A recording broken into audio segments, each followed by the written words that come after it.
Halo, Assalamualaikum warahmatullahi wabarakatuh. Salam sejahtera untuk kita semuanya. Kita ngebahas tentang COVID-19 yang telah mewabah di seluruh penjuru dunia.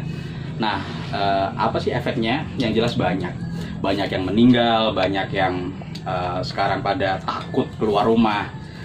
Dan yang paling parah lagi itu yang katanya para tahanan di ini ya Mas ya, diapain tuh? Di Asimilasi Pokoknya ya. kayak ngono. Dikasih keringanan ya, pokoknya intinya banyak tahanan yang dikeluarkan atau dibebasin lah gitu. Dan efeknya pun sangat luar biasa, banyak kejahatan di mana-mana gara-gara hal tersebut. Orang meninggal banyak gara-gara ya kena jambret lah, dibegal di jalan gara-gara itu tadi. Nah, kita akan ngebahas mengenai ketika di penjara apakah bisa membuat orang itu sadar atau berubah atau sebaliknya.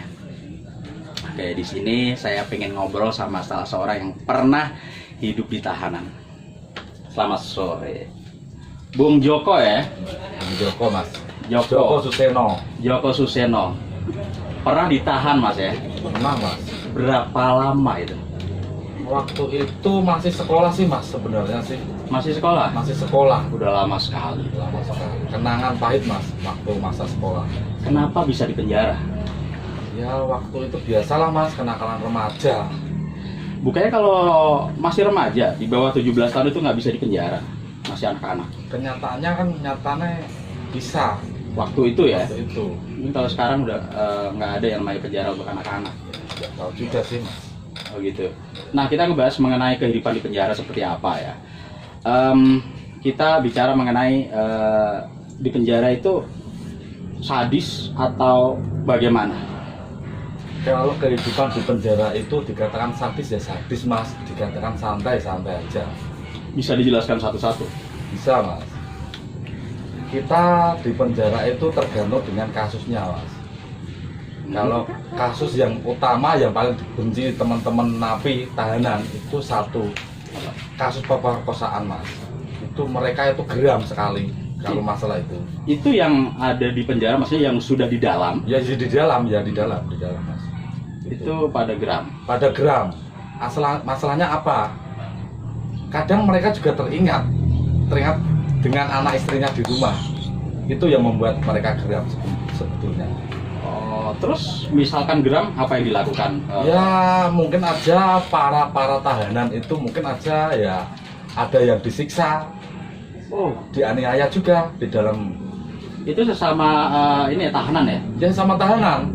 Mereka itu geram. Soalnya gimana Mas? Mereka bayangannya kayak gini Mas. Ini aku di penjara di sini. Berarti kalau di luar mungkin aja bisa jadi anak istriku kamu lecehkan seperti itu, kayak gitu. Pemikiran seperti itu. Oke. Terus ketika misalkan para tahanan itu berantem, Iya. apa reaksi para sipir atau yang petugas di sana lah? Itu tanggapannya gimana?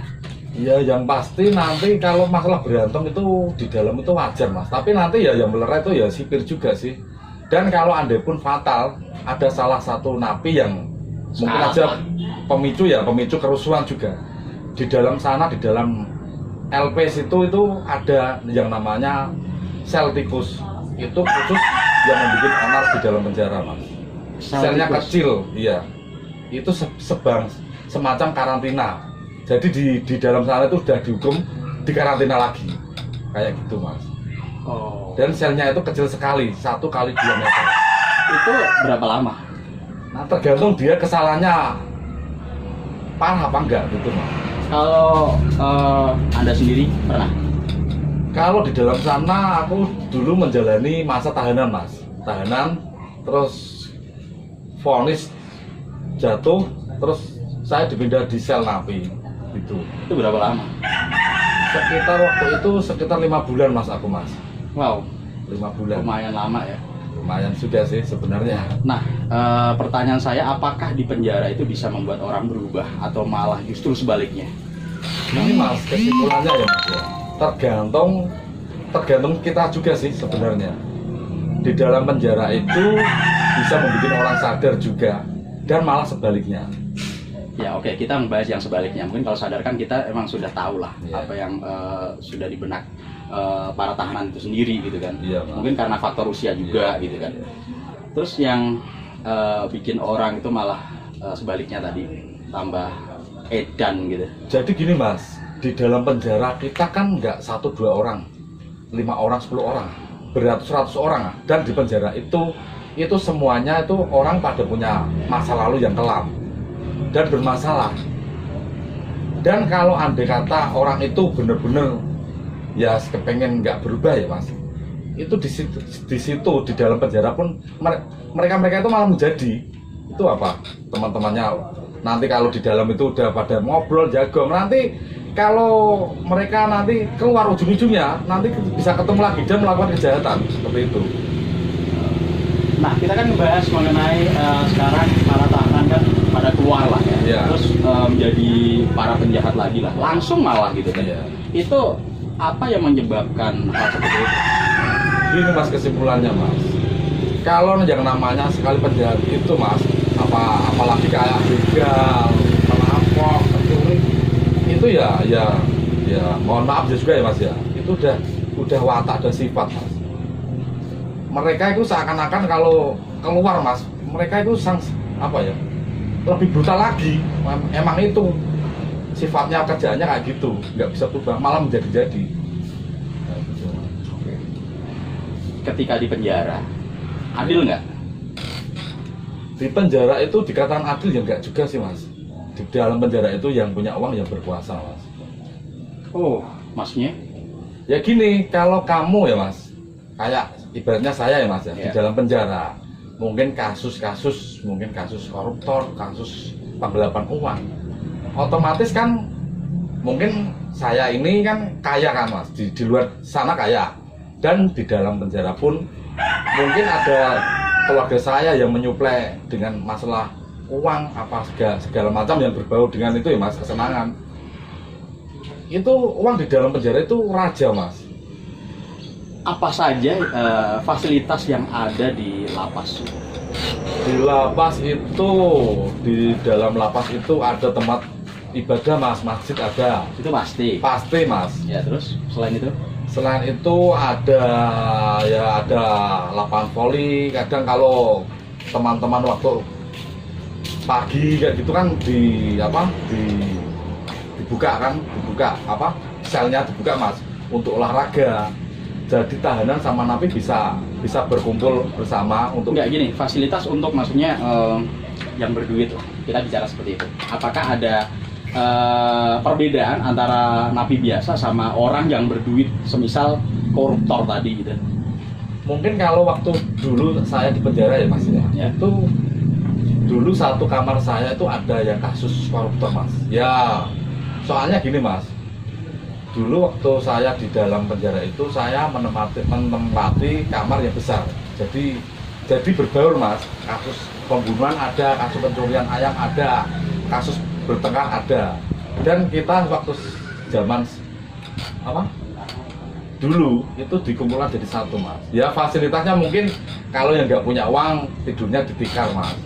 Kalau yang kasus-kasus agak gitu bisa beli kasur, empuk, bantal guling bisa Mas. Bisa beli.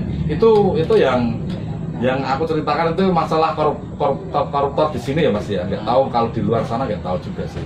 Berarti Mungkin sama lah ya, berarti ruangannya sama, berarti nggak ada yang namanya. Tapi gini Mas, Andre pun kalau ya tergantung pintar-pintaran yang logis juga sih. Biasanya kalau ada koruptor kelas kakap juga mungkin bisa ditempatkan di tempat lain juga bisa Mas. Nanti ruangan apa disulap jadi apa gitu loh Mas. Dan cuma koruptor itu yang menempati sendirian Mas, dengan fasilitas Fasilitas ya, seperti hotel mungkin. ya mungkin aja kayak gitu Mas. Itu mungkin ya berarti. Ya mungkin. Ini pengalaman saya loh Mas, nggak tahu kalau di luar sana nggak tahu. Gitu. Sadis nggak para yang penjaga-penjaga itu? Penjaga-penjaga itu sebenarnya orangnya ya dikatakan sadis ya. Sadis dikatakan enggak ya enggak. Tergantung kita dalam menyikapi di dalam situ Mas. sebenarnya sipir juga kan sama seperti kita juga kan mas, mereka juga manusia, punya rasa, punya hati juga. Oh, gitu. Tergantung kita di dalamnya itu sering bikin onar apa enggak. Kalau sering bikin onar itu mungkin sipir semakin sadis untuk mengajar kita gitu. Oke. Kapok nggak? Dikatakan kapok ya kapok juga sih mas, soalnya kan waktu dulu kan kasus saya itu kan berantem mas, berantem dan waktu itu korban itu fatal juga sih mas, punya apa, cacat permanen juga. Wow.